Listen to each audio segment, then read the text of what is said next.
All right. What's up? This is Chris with Get Hoptimized, and I'm going to talk to you about marketing channels today. And this is a cool one because I get asked this question pretty frequently, or forms of this question about like where do we start? What channels should we use? Should we be on Facebook? Should we be on Instagram? Should we be on X, Y, Z, whatever?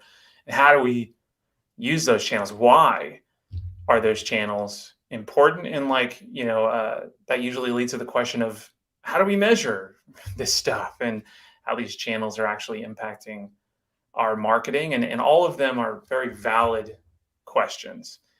And so what I put together is a presentation that talks about the 5 channels that are going to make like an immediate impact on your marketing right now. And there's a lot of other marketing channels you could be activating. You're probably going to see these 5 and be like, oh, what about this? What about that? And absolutely, I'm not saying these are the only 5. What I'm saying is like if you're trying to build a content marketing strategy right now, or you need to refocus your marketing strategy because it's kind of chaotic and all over the place, these are the 5 channels that are going to be the most impactful for you right now. So let's talk about what we're going to talk about today in like overview, right? So yeah, we're going to talk about each of these 5 channels, but within each of those channels, we're going to talk about why each channel matters to your marketing strategy, like why it's important. We're going to talk about some KPIs with each channel. I've got some notes on helpful software and tools that you can use with each channel. And then we've got a little bit of a wrap up on like how all this stuff fits together. And that's really a nod and a slight discussion on the customer journey and how each of these channels fit into the customer journey. So let's dive right into it with the first channel that matters. And this is the muy importante one, is email. It is so important. And perhaps the biggest reason why it's so important is that this channel is owned by you. Your contact list is owned by you, not Facebook, not Instagram, not TikTok. If your Facebook gets hacked or your Instagram gets hacked and you lose your 3,000, 5,000, 10,000, whatever following, that's gone. You don't get access to all those people. But if you got kicked out of MailChimp, you still have your contact list. You could export that stuff out. You've got your whole names, emails, everything. So that's a huge part about why this channel matters. Also, like email marketing is about more than just email blasts. Usually when we say email marketing, we think newsletters. You're sending out your couple of newsletters every month, maybe once a week. But like there's also this other stuff that is part of email marketing. Like you have automations that get sent out at certain times. Like maybe when somebody signs up for your newsletter, you've got a 2 or 3 part drip sequence that fills them in about your brewery and your value propositions. Maybe you've got happy birthday emails that go out. If you're using really sophisticated email marketing software, you can send out emails based on whether or not people have been to your tap room in 30 days or more or less, or maybe they've been 10 times. So they get an email about, hey, thanks for being a super loyal customer. So those automations are part of this channel as well. And like, that's why it makes it so important. Also, like one more point to make on this is these are people that have raised their hands essentially and said, yeah, send me information. Send me your marketing promotions. I literally want them in my inbox. And you just can't beat that anywhere else. So that's why email matters so much. How do you measure email effectiveness? Well, here's some KPIs for you to focus on. First, your total number of subscribers. Increase that list. Increase the total subscribers. That's a major KPI. Your rate at which you're getting new subscribers. You can measure that month to month to month. And that's a really good metric to look at. Like how effective is whatever you're doing in the tap room, on social media, wherever to try it, on your website, wherever try to bring in those email subscribers, that number and really the rate matters. So 20 per month, 30 per month, whatever, right? This one is important too, like successful email deliveries. You should look at that number, and most email software show that. And you could refer to it as deliverability. That's how it's referenced to. But you really want to be making sure that your emails are landing in an inbox that is actually real, and that matters because if you shoot to an inbox that bounces or isn't real or is not actually landing anywhere where somebody can see it, then you're actually ranking as an email server. Your email newsletter, your address, and all that starts to derank, and you'll see your deliverability get worse and worse, and that's how you land up in spam folders and that kind of stuff. So there's a lot to that, and I would suggest, going down that tangent if you're really interested in deliverability and how that affects your overall email health, your email newsletter health. But it's important, right? You want to make sure you show up in the inbox, not the spam inbox, and that matters. Open rate, obviously important. Click-through rate, obviously important. One note on that is that, as we progress with, marketing regulation and privacy rules, email data is getting a little harder to sift through. Companies like Apple, they are blocking some of these metrics. So like the way that we would track open rates before is that there would be a little bit of code behind an image. And when that image loaded in an inbox, it would send a signal back to MailChimp or whoever saying, hey, this email was opened. Well, companies like Apple are blocking that information now. So open rates are kind of like this estimated number, and they're actually looking a little worse than they probably are. You're probably getting more open rates than what your metrics say, but it's still a really important thing to look at. Even though we don't measure everything, we can't measure all the data, it's still important to look at, because are people even opening up your email? Is your subject line getting them to be engaged? That is why that's important. And click-through rate's important too. And you can measure clicks even without, even through Apple. Like if you set up what's called a UTM or a trackable link, and then you measure that trackable link inside of your Google Analytics systems on your website, that is a way you can look at how much traffic you're driving from your emails. But all of these KPIs kind of tell you, all right, are my emails working? Is my message resonating with my audience? Am I driving them to action?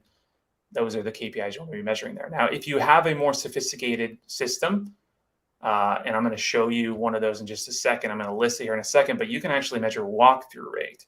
This requires you to connect your email marketing system to like your Wi-Fi system. And as long as people are using the same login information, like they're logging into the Wi-Fi when they come into your place, come into your tap room, you can measure walkthrough rate, which is really cool. It makes email like this thing that can measure physical traffic. And unsubscribes are important too. If you're seeing that people are just unsubscribing for your email newsletter, either you don't have a good contact list or your content sucks and people aren't caring about it. And those are two things you got to fix, right? So unsubscribes are important too.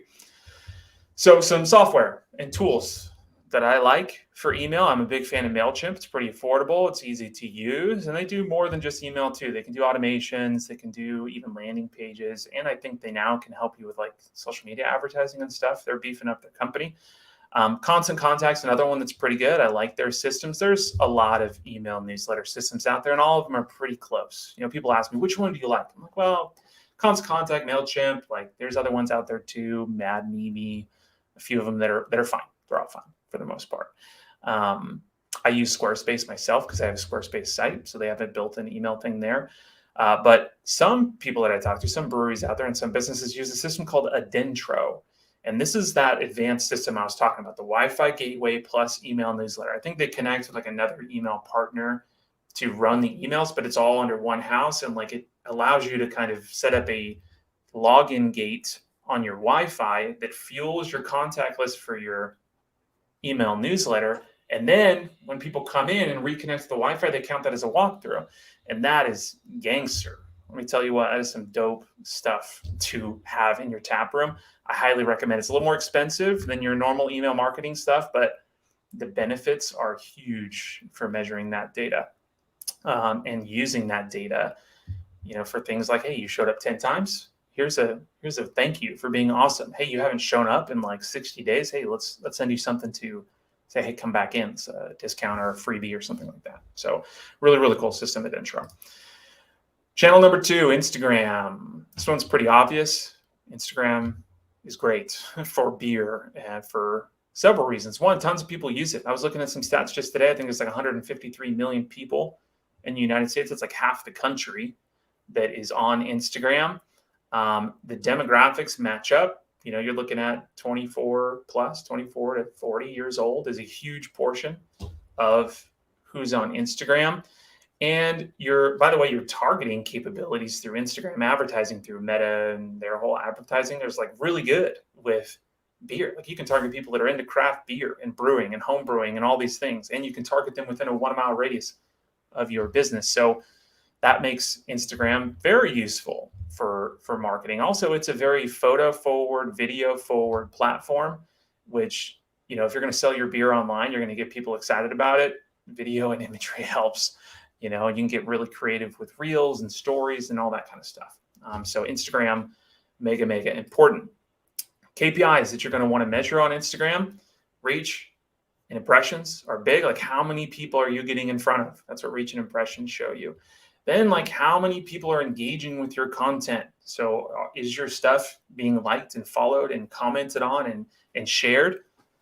Okay, that's going to tell you something about your content, right? It's going to tell you if people are enjoying it and you're building trust and getting people to like your brand. Engagements matter. Clicks are part of that too. People are clicking on the links you're using inside of your ads or in your bio. If you've got links up there, that matters.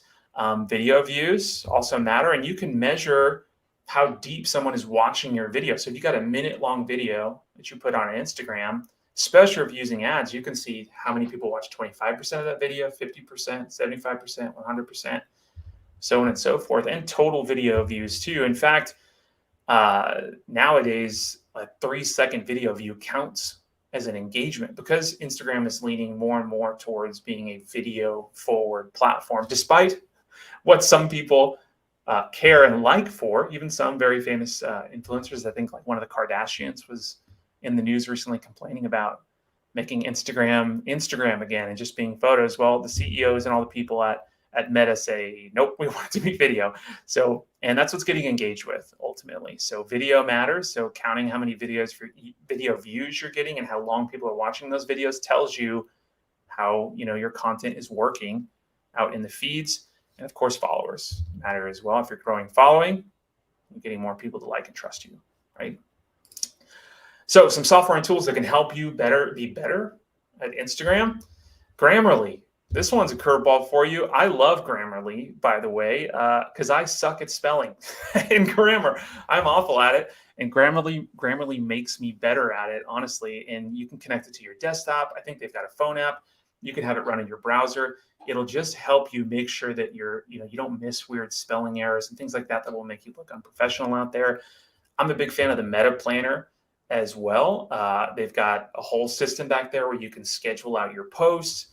You can schedule stories in advance. I think the only thing you can't schedule in advance right now through the Meta Planner is an Instagram reel. You can do a Facebook reel, but you can't do reels yet through the Meta Planner. I'm hoping that they fix that because that would be very, very helpful.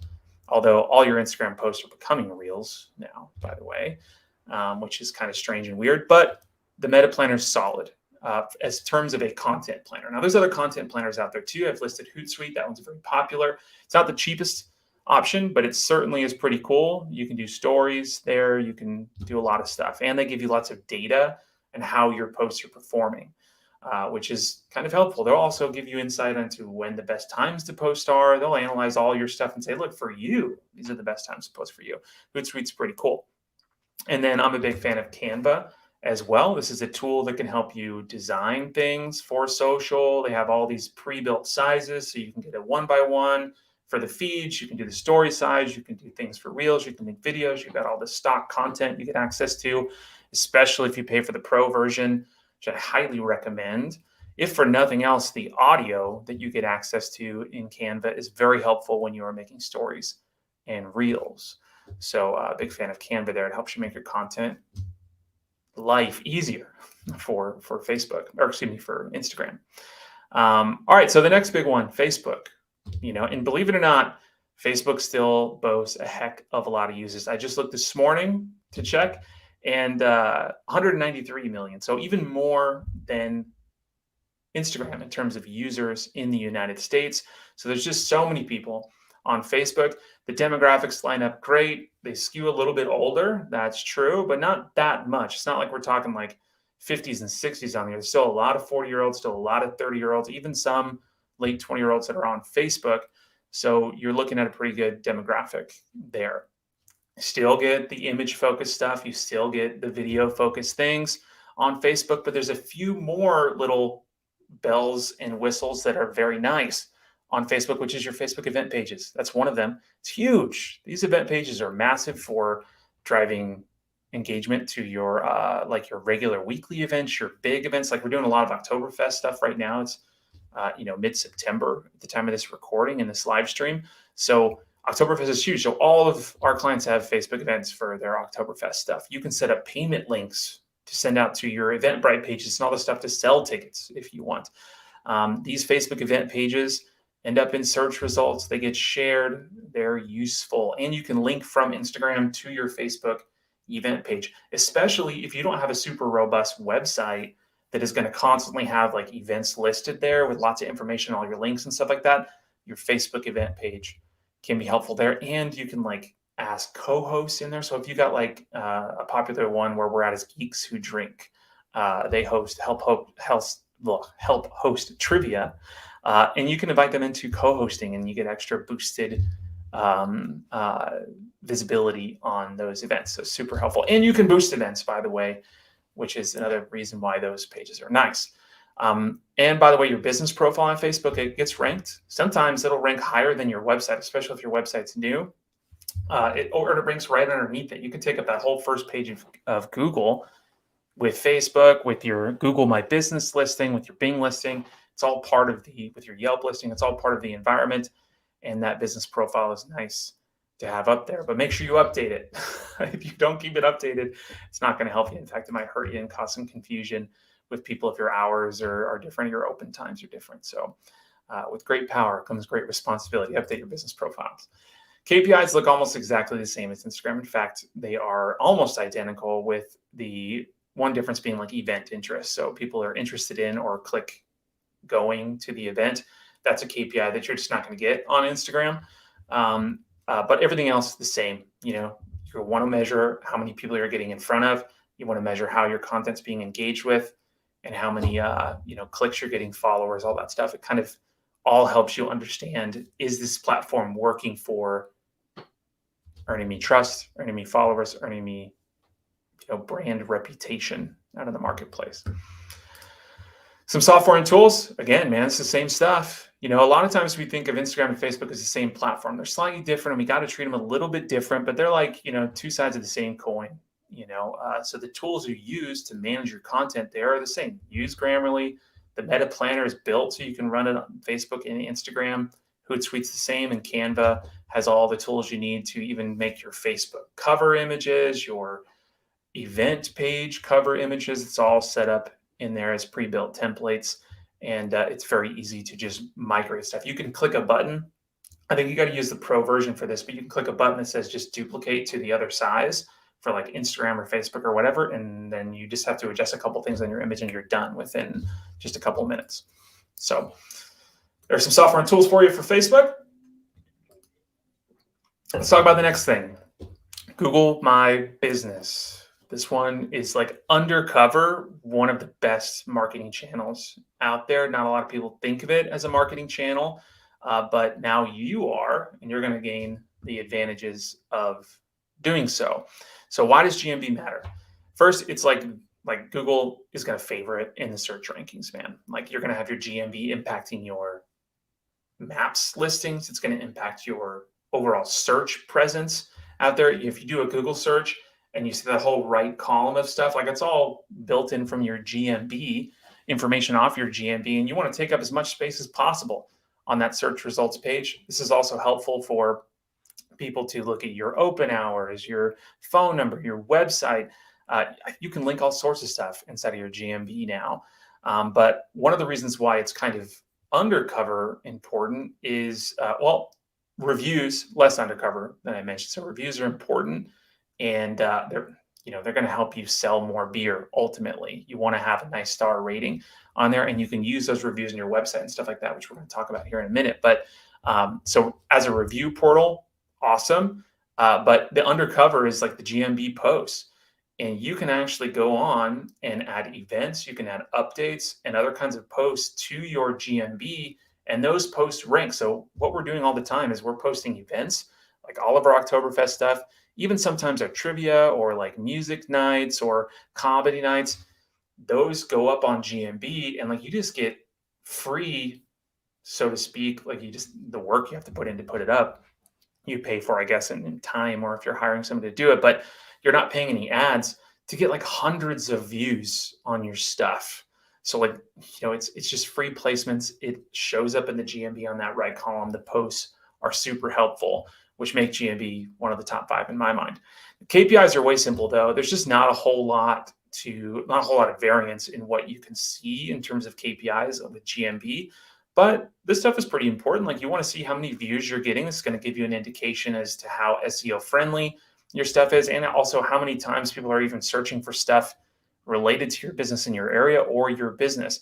And there's a slight difference between the views. There's like map views and search views. Those are all findable inside of the insights section of GMB, and they're helpful for understanding trends too. If you're seeing your map views and your search views go down, chances are people are looking for breweries or your business less. If you're seeing it go up, then trends going up, and you can use that information to kind of better plan for finances, for marketing, and that kind of stuff. So views are important.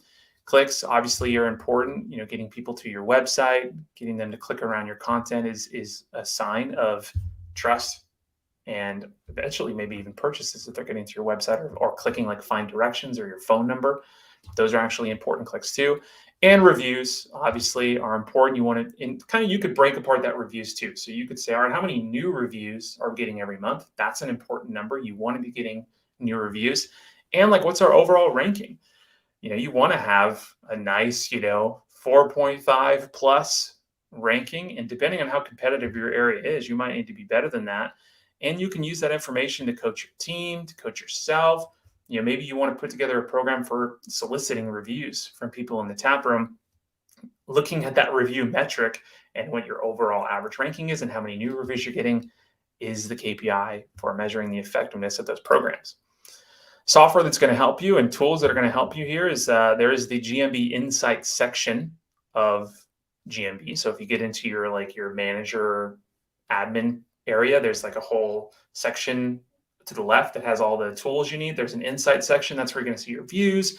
You can also see really cool stuff too. I should have maybe taken a screenshot of this, but I'll try to explain it here. If you are looking through your GMB insights, you can scroll down to a section that shows you direction requests from zip codes.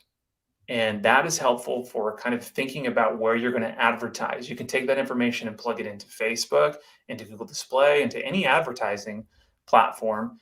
And chances are the places where you're getting your most direction requests from, those are where your customers are at.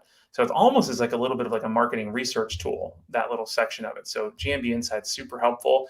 If you're trying to solicit more reviews, or you want to display your reviews in a more nice way, like on your website, for example, Birdeye is a great reputation management software. It's a little beefier. It's not cheap. You're looking at probably I think their pricing now is like something like $300 to $400 a month to get started, but they have like all the bells and whistles when it comes to like text message follow-ups with people, email follow-ups, automations, like all kinds of stuff to help you get reviews for your business. Embed Social is another tool, but they're more of like on the display side. They're not going to be really the tool to help you solicit reviews. They're going to help you show them on your website. What's cool about either of these, Birdeye or Embed, is that you can filter the reviews that end up showing on your sites. You can say, I only want to show my 4+ or my 5+ if you've got enough. That way you're showing your best reviews through there. So those are a couple tools for you. Now, number 5 channel here, your website. This is an important one. We're going to talk about why. First, you can host event pages here. That's a good thing to do, right? Like, you want to host your event pages, at least some of your bigger events that you're going to have some run up on. You might also host your regular nights that you have as individual pages for a couple reasons. One, people are going to come here looking for information. They're either going to come from your GMB, maybe they see your website when they do a search for breweries in the area, and they're going to look at your event pages and see what you have going on. Keeping that information accurate is good. It's also good for SEO. Somebody's looking for, hey, we're looking for a trivia night, or we're looking for music or concerts or patios or whatever stuff going on in our area. Your event pages can be helpful for that. Also, people can sign up to become vendors and help you bring vendors or people that want to host events there and do community things and all kinds of stuff that can help drive business to your page. You want those event pages there. Those are helpful. SEO, is a factor here with your website. Your blog is part of that, but also your main core pages like your home page, your contact page, all that stuff helps you be findable out there. And you want to work with somebody if you're not super familiar with SEO. You want to try to work with somebody that's going to help you understand your goals. It's like, okay, what do you want to rank for? Obviously, brewery, but do you have other things that are differentiation factors? Like, are you pet friendly, dog friendly? Are you, do you have a large patio space? Are you doing pizza? You do crafted pizza or something like that. You may want to rank for those areas, and you're going to want to build SEO content on the page about that stuff. So this is why your website's important. Is it's going to help you rank for those SEO items. It's also a place for you to get your opt-ins for your email newsletter. And we already talked about why email is so important. But your website also is like this hub for data tracking.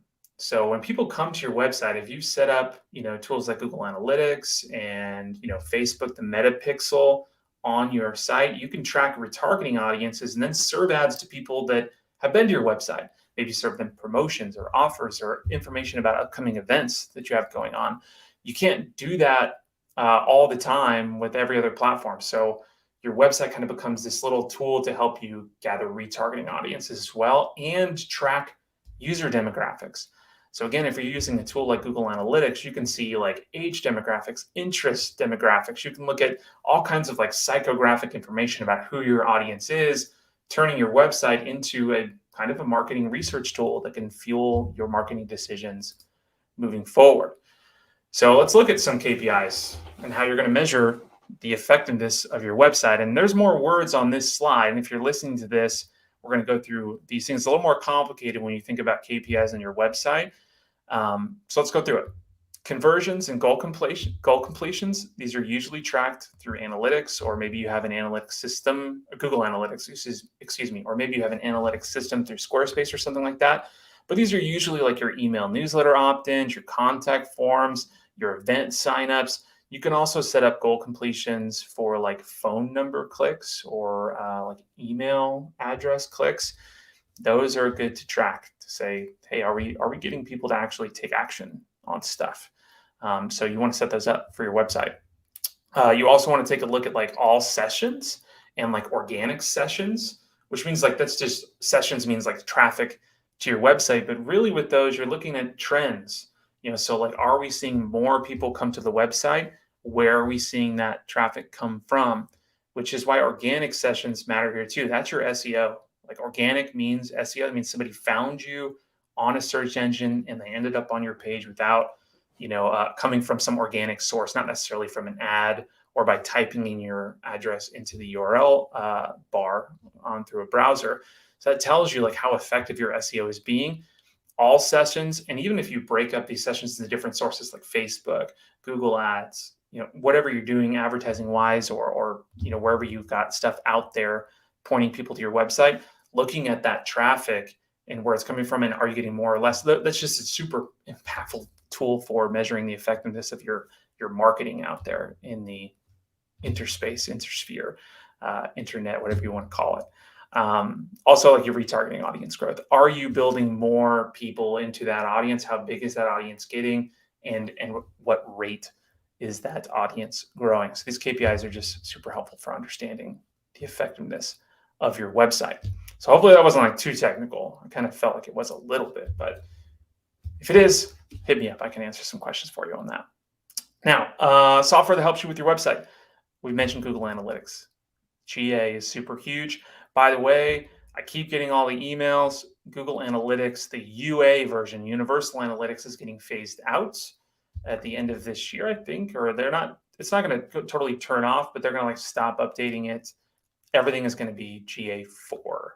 So that's the new version of analytics, and it's gotten better. When GA4 first came out, it was like very painful to measure data through that system. Now it's better. It actually helps you match up like conversions and goal completions a little bit cleaner. It requires less like interworkings of all these different systems that you need.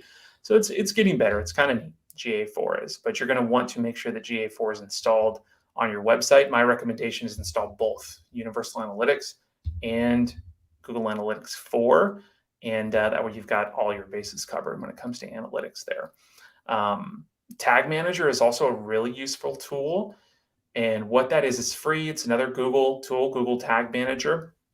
And it allows you to install pixels and a couple things. So it allows you to install pixels on your site a little more easily without having to open up your website code. You can install like the Meta Pixel, LinkedIn Pixel, all these different things through Google Tag Manager. You can also track more sophisticated conversions. So if you want to track maybe a specific link click, for example, or a phone number click, we mentioned that one a second ago. If you want to track somebody actually clicking like the phone number to call you, you do that through Google Tag Manager by setting up a trigger there for that type of click. And you can do it, and there's lots of help articles out there that can help you with the mechanics of it. You don't necessarily need to be someone who is into writing code. Like I don't know how to write code. I use Google Tag Manager all the time. And when I don't know what I need, I just do a quick Google search, how to set up goal completion, phone call, click, Tag Manager. And there's a Google sponsored link for that. So if you can think of it, chances are there's a solution out there. And Tag Manager is probably going to be the way for you to set that up. Now, the website builder I like is Squarespace.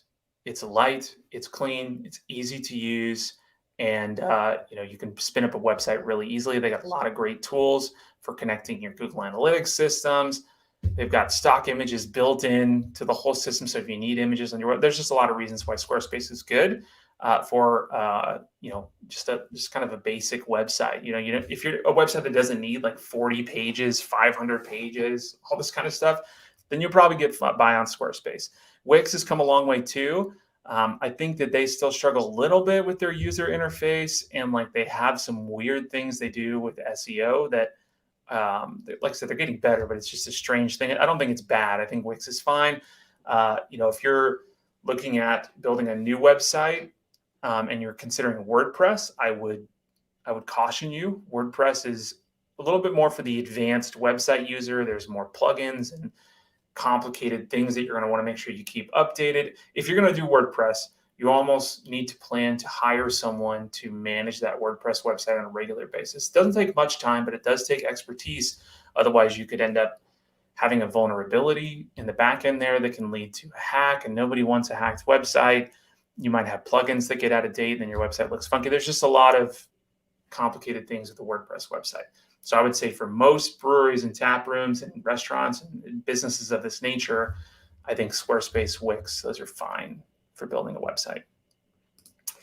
So how does this all fit together? Ultimately, we've talked about 5 channels. We talked about email, Instagram, Facebook, your GMB, and your website. But like, what does all this mean to your marketing strategy? And I think that it's helpful to look at the customer journey to kind of tie all this together. So what do we mean by the customer journey? This is essentially the kind of psychological process that people go through before they buy stuff and become a customer. And you're seeing that on your screen here, but I'll kind of talk this out too, because I know we have people listening as well. Is customer journey is essentially, how someone goes from knowing about your business to liking it, eventually trusting your brand, and then buying from you. But it doesn't end there. The journey actually doesn't end at buy. It ends at refer. And you might even actually start it all over at the beginning if somebody, falls out of buying from you on a regular basis. But really, I think an important note there is that it doesn't end in buy, because the real next step is, are they leaving you a review? Are they talking about your business with your friends? And if you think about that and how valuable that is to your business, referrals are going to be some of your best new customers. How can you design your marketing collateral? How can you design your messaging to incentivize those reviews? And that question really applies to every stage here. It's like, how do we get more people to know about us? How do we get more people to like and trust our brand? How do we get them to buy from us? And then how do we get them to refer us? And the answer to those questions is these channels we've talked about. So for the know area, like social media is a huge tool. Social media advertising in general is a huge tool for getting more people to know about your brand. I think advertising is a key there. Your organic social, like the stuff you're doing in your feed and your main content on Instagram and Facebook, that's more of like a like and trust activity. That's going to get people to get more warmed up to your brand. It's hard to get more people to know about you, to increase awareness with just organic content. These these social media platforms, they intentionally don't show your stuff to as many people as they could be because they want you to pay for ads. So you have to pay for advertising to get more people to know about you. But SEO can be part of that. Your Google My Business can help you get more people to know about you too and raise awareness. If people are looking for breweries or things to do in your area, that could be how you start to initiate this relationship. But as we move through the customer journey, through like a like and trust period where they're getting to know your brand and then eventually deciding to really warm up to it and trust it, organic social matters in the content you're putting out there. Your email marketing is huge in this phase. People may sign up for your newsletter because, yeah, maybe they like your brand. They're not quite to the point where they trust you yet to continuously come in, but maybe your email newsletter can win them over. Your Google My Business matters here too. Like your reviews here help you build trust. That's probably one of the number one trust building factors is reviews. And to get people to buy from you, like this is what you're doing in the tap room mostly. Like, what are you doing to incentivize sales here? What are your offers, your promotions? What are the events that you're hosting there? How is your distribution and retail stuff set up? How are you like promoting? Like something as simple as how you've set up your to-go fridge can matter when it comes to getting more people to buy your stuff.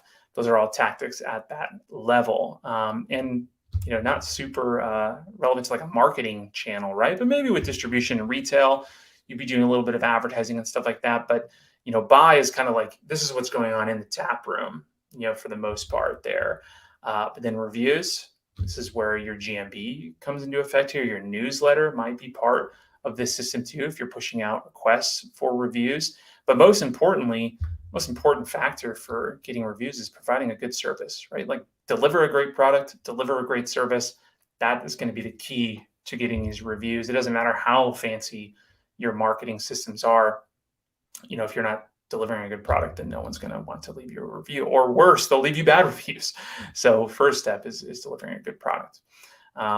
Now, there's obviously so much more to unpack with this stuff. There's more channels that we could be talking about. There's more tactics within this customer journey.